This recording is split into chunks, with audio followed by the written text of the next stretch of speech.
যুক্তিবিদ্যা HSC পরীক্ষা 2026-এর suggestion.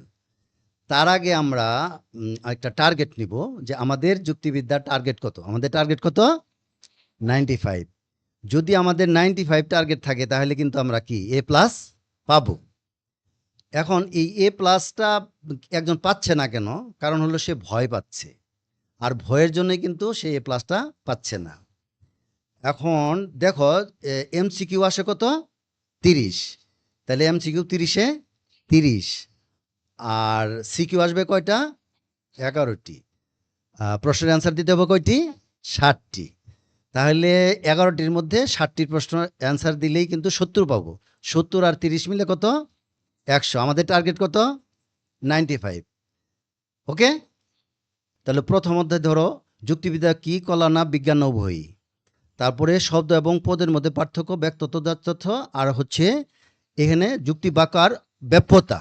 তাহলে এখান থেকে কিন্তু অবশ্যই 3টের মধ্যে 2টা তো অবশ্যই আসবে। তাহলে 3টার থেকে অবশ্যই 2টা আসতে পারে। বিদেহ বিধক থেকে অবশ্যই একটা প্রশ্ন আসবে। অনুমান থেকে প্রশ্নটা কি? আউট। কি? অবরোহ এবং আরোহের পার্থক্য। আর হলো কি আবর্তন প্রতিবর্তন থেকে একটা প্রশ্ন, সহানুমানের গঠন থেকে বা নিয়ম থেকে আরেকটা প্রশ্ন, আরোহের ভিত্তি থেকে অবশ্যই একটা প্রশ্ন পাবে, আর প্রতীক এবং সংকেতের থেকে অবশ্যই একটা প্রশ্ন তুমি পাবে। সেটা হচ্ছে কি প্রতীক এবং সংকেতের মধ্যে পার্থক্য আর সত্য সারণীর ছক। তাহলে দেখা যায় এইখান থেকে একটা প্রশ্ন, আরোহের ভিত্তি থেকে একটা প্রশ্ন 2টা, আবর্তন প্রতিবর্তন এখান থেকে 2টা 4টা, এখান থেকে একটা 5টা, বিধেয়ক থেকে একটা 6টা, আর এখান থেকে 2টা 8টা। তোমার প্রশ্ন লাগে কয়টা? 60টা।